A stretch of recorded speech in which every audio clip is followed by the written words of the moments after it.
nous allons nous rencontrer dans quelques semaines pour un sujet très vaste, toujours d'actualité, la naissance des bébés humains. Alors, mon intention aujourd'hui, en quelques minutes, c'est pas de résumer le contenu de ces 3 jours, il est trop vaste, c'est énorme, il est trop vaste. Et je dois signaler d'emblée que c'est en grande partie les participantes décideront des sujets qu'elles veulent aborder. À part le premier jour, où je ferai une présentation, une introduction, une bienvenue. Après, ce sont les participantes qui décideront de quoi elles veulent parler. Et les sujets sont trop vastes. Ce que je veux souligner aujourd'hui, c'est ce dont je veux parler aujourd'hui, c'est de la phase critique de l'histoire de l'humanité que nous sommes en train de vivre.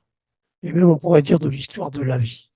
Il faut avoir conscience du fait que nous sommes dans une période sans précédent, étant donné la rapidité des bouleversements.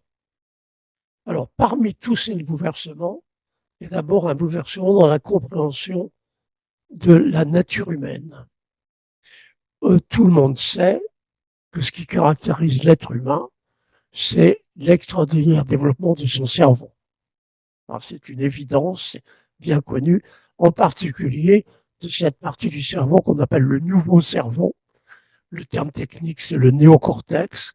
C'est à cause de ou grâce à ce nouveau cerveau, ce néocortex, que nous pouvons avoir des comportements qu'aucun autre être vivant ne peut avoir. Par exemple, en ce moment, nous communiquons par Zoom, nous voyons grâce à Zoom, nous échangeons des mots grâce à Zoom.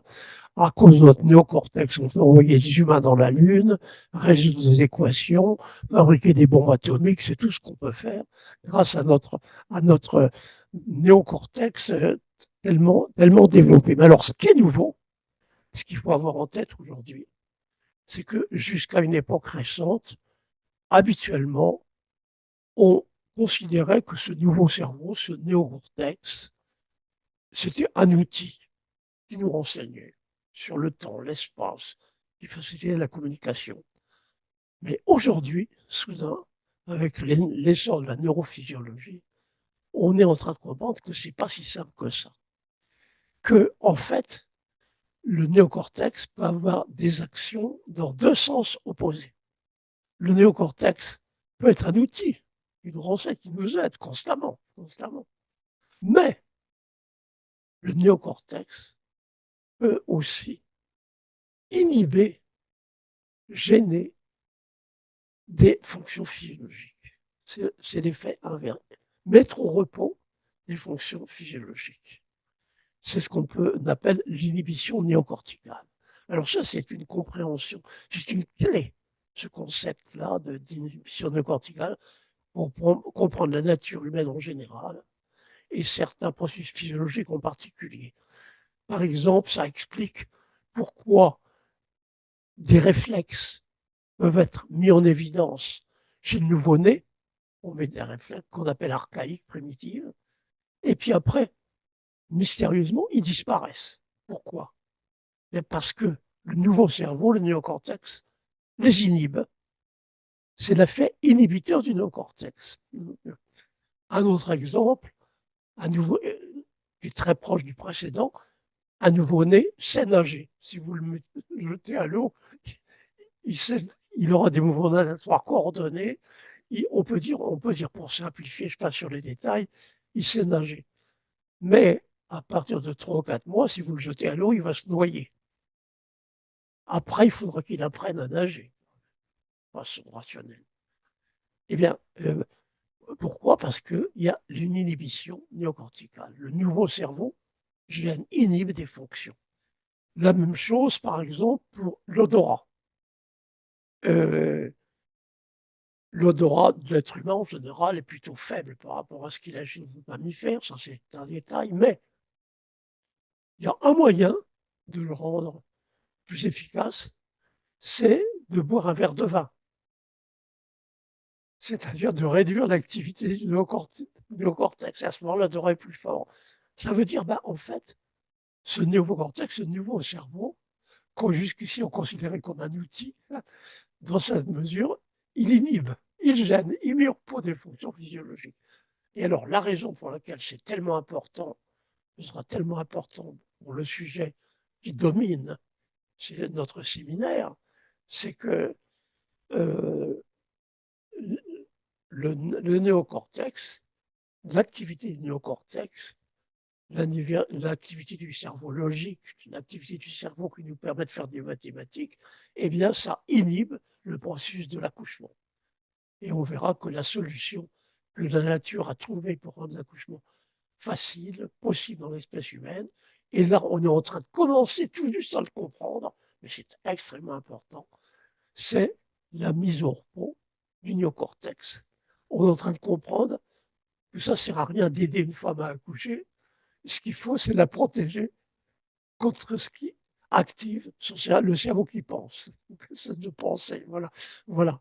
Alors, ça, c'est un tournant dans l'histoire de la compréhension de la nature humaine. Alors, il y a un autre tournant que nous évoquerons, auquel nous donnerons beaucoup d'importance, et dont, jusqu'à présent, ne fait pas partie des sujets dominants, alors que ça va certainement le devenir, c'est le fait euh, qu'aujourd'hui, la médecine de reproduction est en train de neutraliser les lois de la sélection naturelle. Alors, ça, c'est un sujet énorme. Tout le monde a entendu parler de la sélection naturelle depuis Darwin. Tout le monde sait à peu près ce que ça veut dire. Eh bien, jusqu'à présent, c'était une loi aussi vieille que la vie. Mais il faut réaliser que soudain, là, maintenant, au XXIe siècle, soudain, la médecine de reproduction euh, neutralise les lois de la sélection naturelle, cette loi essentielle de la vie. Bien, alors, c'est énorme, ça, dans l'histoire de la vie et dans l'histoire de l'être humain en particulier. Qu'est-ce que ça veut dire, ou comment l'illustrer rapidement? C'est un sujet énorme et qu'on peut rapidement illustrer. Ben, ça veut dire, par exemple, qu'aujourd'hui, euh, une femme qui ne peut pas accoucher par elle-même, ben, elle peut transmettre ses gènes aussi facilement qu'une femme qui accouche facilement, puisque il suffit de faire une césarienne, c'est pas plus compliqué. Ben, on a neutralisé les lois de la sélection naturelle. Il y a beaucoup d'êtres humains qui sont pas fertiles, mais avec aujourd'hui la médecine de reproduction, eh bien, ils peuvent quand même transmettre leurs gènes. Ça, c'est nouveau dans l'histoire de la vie. On a neutralisé les lois de la sélection naturelle. Alors, quel est l'avenir de notre espèce en particulier si on continue, et on sera sans doute obligé de continuer, on ne peut pas aller à l'inverse, mais ça pose des questions. Quel est l'avenir de notre espèce après neutralisation des lois de sélection naturelle?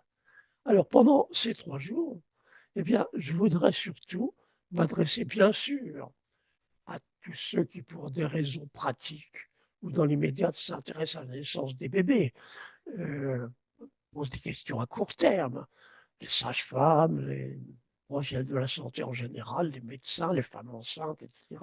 Bien entendu. Mais ce que je voudrais souligner, c'est qu'en fait, ce séminaire devrait attirer tous ceux qui s'intéressent à l'avenir, à l'histoire de la vie, et qui s'intéressent en particulier à l'avenir de l'être humain, à la survie de l'être humain. Dans un livre que j'ai récemment publié, qui a une édition française, eh bien, c'est la question clé que je pose: quel est l'avenir de l'être humain? Le titre français est «L'humanité survivra-t-elle à la naissance socialisée?» Voilà. Et nous, voilà ce que je voulais souligner. C'est pas tellement le contenu de ce que sera dans 3 jours, mais c'est le contexte en termes d'histoire de la vie et d'histoire de l'espèce humaine. Et je veux souligner que c'est pourquoi il serait intéressant d'avoir un public d'une très grande diversité, un public qui apporte des éléments auxquels on ne pense pas toujours, un public qui s'intéresse à l'avenir de la vie, à l'avenir de l'espèce humaine. Très souvent, dans nos séminaires, il n'y a que des femmes. Mais pourquoi les hommes ne s'intéresseraient-ils pas à l'avenir de l'espèce humaine? je, Très souvent, on me demande de parler à des gens qui sont très intéressés par la naissance, des raisons professionnelles, personnelles, etc. Et moi, je me souviens, mais il est important aussi de communiquer avec les autres. Je cherche à atteindre les autres. C'est pas seulement par mes écrits, c'est pas seulement par des conférences, c'est aussi dans un séminaire comme celui que Sylvie organise qu'il me paraît important d'élargir le public, de diversifier le public. Ça ne peut que nous enrichir, nous tous. J'ai appris beaucoup de choses, parfois dans des séminaires, grâce à des participants qui avaient des connaissances spéciales, pas habituelles, auxquelles on ne pense pas.